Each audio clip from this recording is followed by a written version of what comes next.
You're listening to the Cricket Podcast.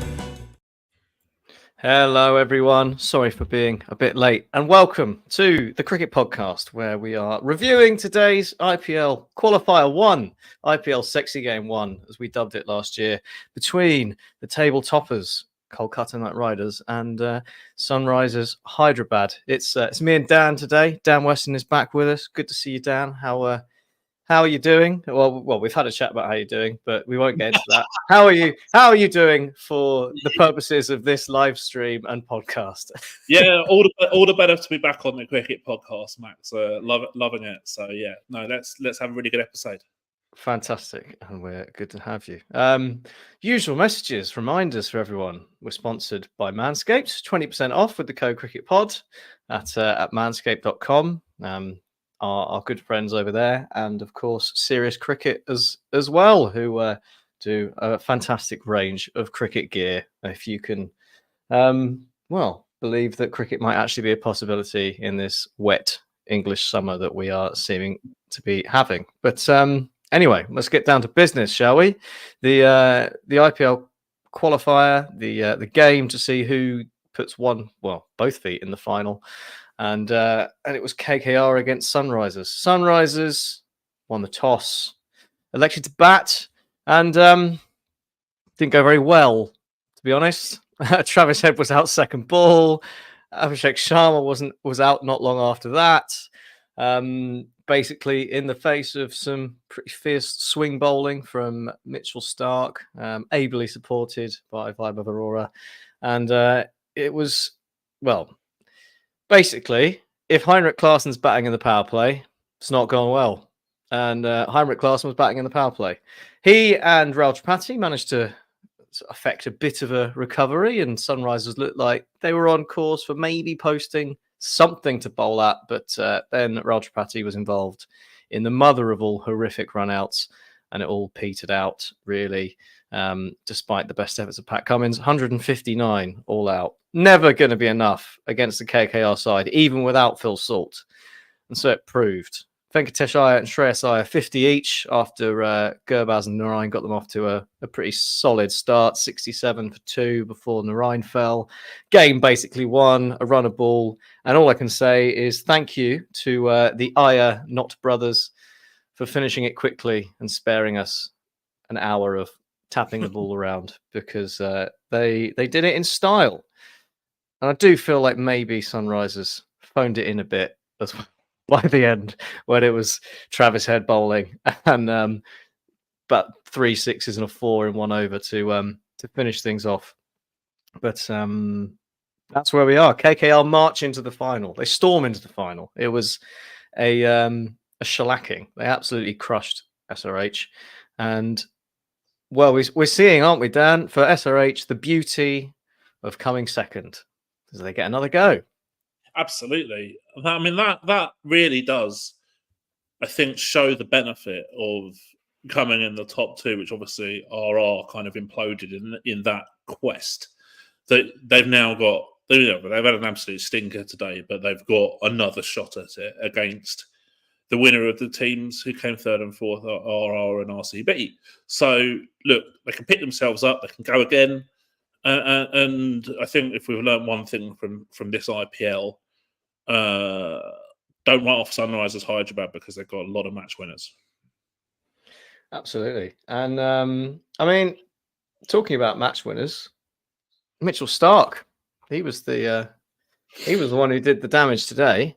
Is that what we've been waiting for Mitchell Starc? That opening spell, left arm over, swinging into the right hand. It was the left hander that he did first, but just that classical left arm over angle causing havoc up front. Is it a case of Mitchell Starc finally getting back into the groove of T20 cricket just in time for the World Cup to lead Australia to glory? Or perhaps are we just seeing what he can do when the ball actually swings a bit? Because it's been a pretty torrid IPL, hasn't it, for opening bowlers, I think, in general. Yeah, I think for me, I think people would be hard pushed to make a case that at 24.75 crore, he has been good value for money this year. But 3 wickets in the power play against the arguably one of, if not, well, in a match between 2 of the most exciting batting groups in the tournament.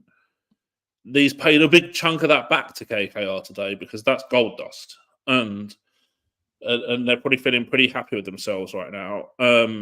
Look, I'm a bit torn as to whether he's finally got T20. I think there's a healthy chunk of variance involved in one-off matches, and I'd certainly like to see it done over a longer period of time, which I think you're probably entitled to warrant from a guy who's cost about a quarter of your budget. But no, fair play, and again, it's kind of the Australian players just seem to be able to get the job done on the big occasion. Apart from Pat Cummins. Well, at least if it wasn't for him, they wouldn't have even got 159. Well, no, that's true. But yeah, I mean, well, it was the battle of the big spending Aussies, wasn't it? But I was a bit worried about KKR coming into this game without Phil Salt. Will relying on the Rhine for that impetus and that fast start on his own be enough, because you got 2 guys who've been pretty electric, but also every chance of falling in a heap. And Gurbaz, decent player, but I think fair to say not quite got the power or the ability to strike as quickly as fast as Salt and the Rhine. But they chased down. It was only 160, but they did it in under 14 overs, with 8 wickets to spare. Like, basically, KKR, is it in the bag? Can anyone stop them? Well, first of all, I think that actually, if you can lose Phil Salt, I think Gurbaz is as good a light-for-light replacement as you're going to find out of the players who haven't really played.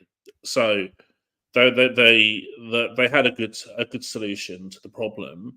I think the best thing that they did was not look at other options like domestic keeper, I think, and then play someone else. That would have been a bad decision. So they made the right call selection wise. Look, knockout cricket is, I think, I've got personal experience of this. Knockout cricket is a volatile beast.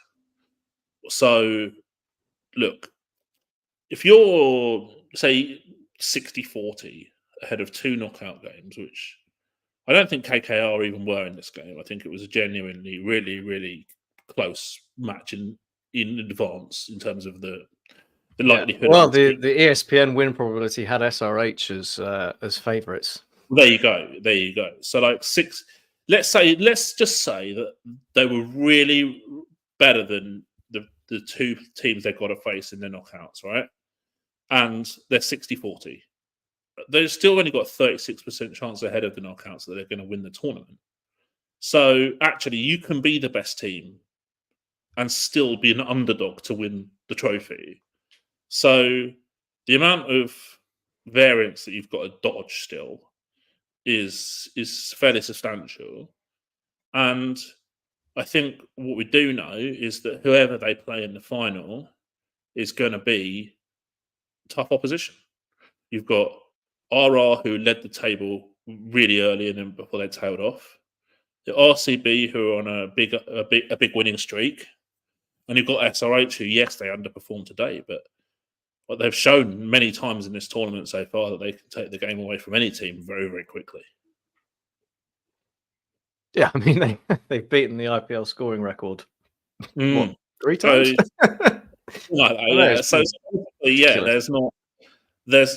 There's no given here. KKR will be really confident, and rightly so. But whoever they play in the final will be a tough task. Yeah, I mean it's often tough, isn't it, to pick the bones out of games like this. You want to be able to, look at things that happened, look at decisions that were made, see where things went wrong, see whether someone could have done things differently. But when it is as comprehensive as this in a team, like you say, SRH, I think we can kind of just put a lot of it down to a bad day at the office. I mean, Mitchell Starc was very, very good to open up with the ball, and he's Mitchell Starc. Like, whatever you say about whether he's able to crack T20 or has cracked T20, he's obviously got something like this in his locker. And you know, if Travis Head wafts at one and gets bowled second ball, that's a lot of runs on that you're leaving out there. So a bit tricky. But there are a couple of things I think that were interesting. I mean, the first one was the decision to bat first that Cummins made. I mean, that I think confused a couple of people, given that generally chasing is a bit of a seems to be an advantage in T20 cricket, and in particular when there's the potential for dew around. I don't think it had a massive impact in this game. But were you surprised to see him bat first, or is it just SRH doing what they know they're good at? Yeah, I think so. And also, I think sometimes in knockout cricket, the scoreboard pressure can do funny things as well. Well, it's not quite knockout cricket, but you know what I mean.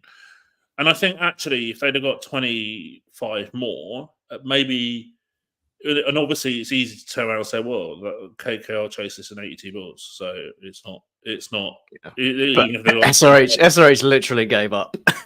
Yeah, and you can't say, oh well, they had KKR had like what 38 balls to spare, so they would have got another 25. Of course they would, but that's not knowing in advance that they've got a chase like 184 or something like that. If SRH got 25 more, KKR chased 185, they approach the chase in a different way, and Sunrisers approach their bowling in a different way. So it's not quite the same thing. And scoreboard pressure maybe could have done something in that situation, but we're never going to know whether that was the case or not.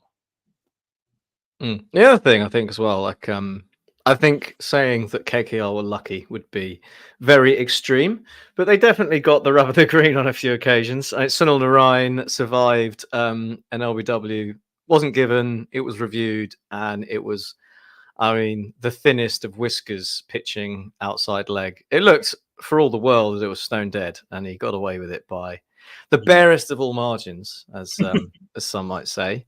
And I think actually, if the umpire gives it, he's not reviewing it. That's the kind of level we're talking at. The number of false shots that Sunil Narine played, and Gurbaz as well, edges flying everywhere, out of hand.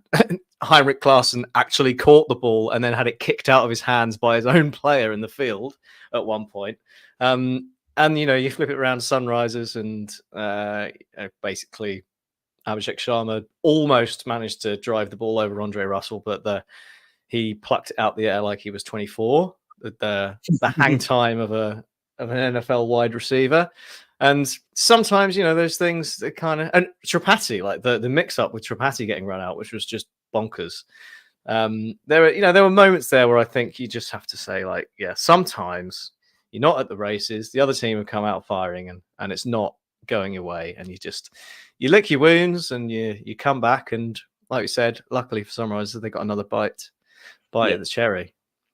The other thing as well I'd say is that when you play like Sunrisers have played in this tournament, there is a percentage chance, not a big percentage chance, but it's there, that you're going to fall in a heap. Yeah. With reward comes risk. Some days it doesn't come off.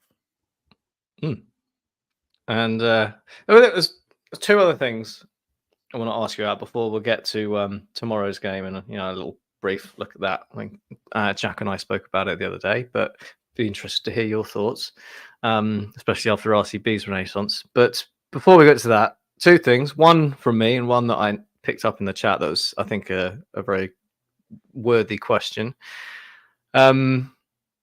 SRH went for the impact sub today, and once again, it was a golden duck. That's happened a non-negligible number of times this season. Samveer Singh coming in and falling first ball to Narine as if he was batting with his eyes closed. We've seen it a couple of times. I think Sunrisers don't hear. I think Rajasthan Royals have been a team who have used this method of the impact sub quite a bit as well. Obviously, the obvious or very simple way is you pick more bowlers when you're bowling, and then you sub one out and bring in a batter at the change of innings. But Sunrisers and probably Rajasthan Royals more in the extreme case. I don't think Sunrisers left an extra batter out to give them more of an option. But Rajasthan Royals have been doing that this year, I think, in picking a fairly light batting lineup with sort of the confidence in their top six that they're going to get the job done, giving them an opportunity to either bring in another batter if they need it late further down, or have another bowler and have like 7 or 8 bowling options for the chasing innings. Do you like that? Is that how you would use an impact sub? What are your thoughts? 'Cause I think obviously today it went wrong for Sunrisers. They gambled on a bit of extra ballast and it was a disaster. But what do you make of like that kind of use of the impact sub? Well, I think most teams will prefer to go a batter heavy to start with, and then sub one off for a bowler if when they're batting first, and vice versa, go bowler heavy and take a bowler off and put a batter on at half time if they bowl first. However, obviously there are times when teams collapsing, you need that extra ballast, as you mentioned, too, and that was the intention of Sanveer Singh here, and it didn't work out. But it doesn't mean it was a bad decision. It just means it didn't work out on the day. I think for me, though, and I've said this for a long time, the impact sub, I've got no problem with the impact sub. I'm not against the impact sub at all, but the team should be named before the toss. So actually, then you've got some really creative thinking that you need to do with impact subs, rather than it being at the moment a pretty simple decision tree. It just kind of makes it a 12-a-side game, doesn't it? Pretty much, yeah.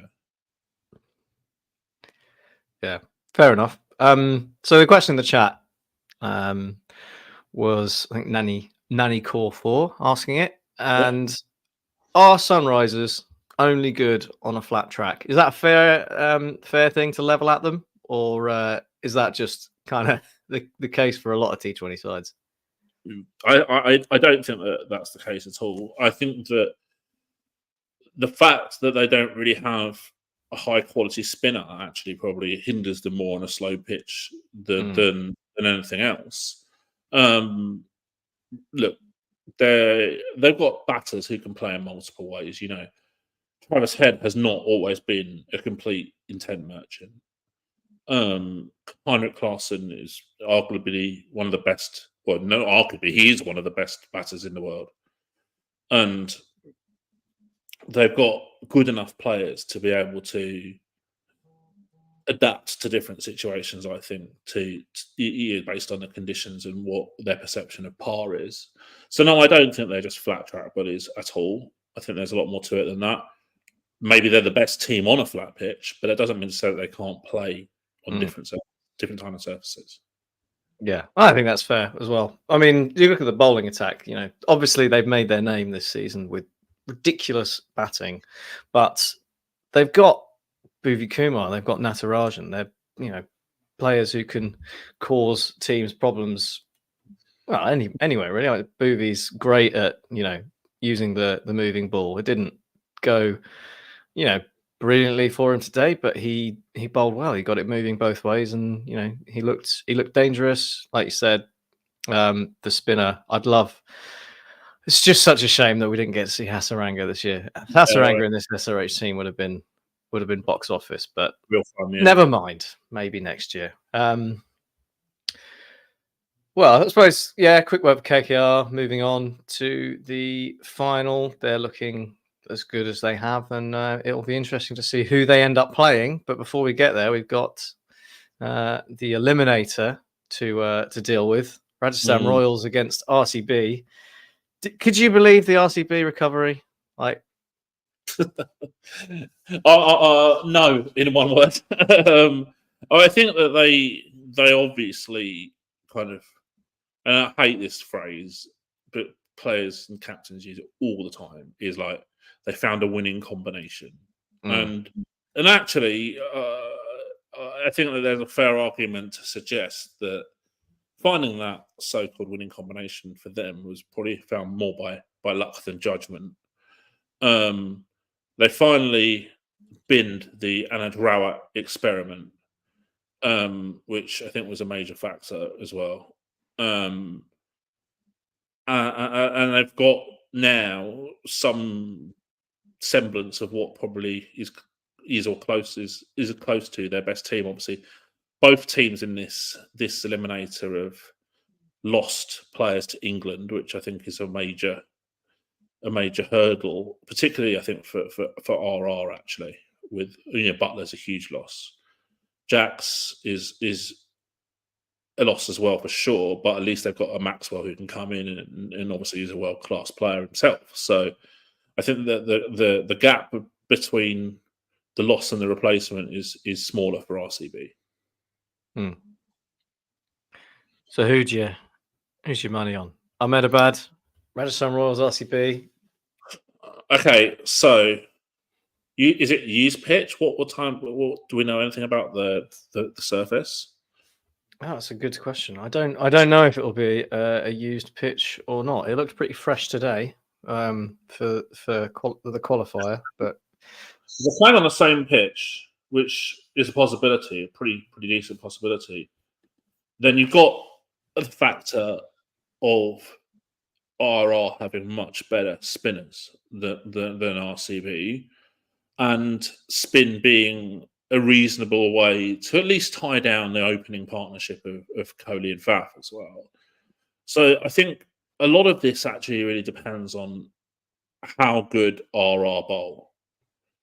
I think it's easy to say, one team's lost. They're on a bad run, and RCB have won 6 on a spin, and so let's go with the team that are in form. And I look at this now, and I think RCB are probably slight favourites to win, but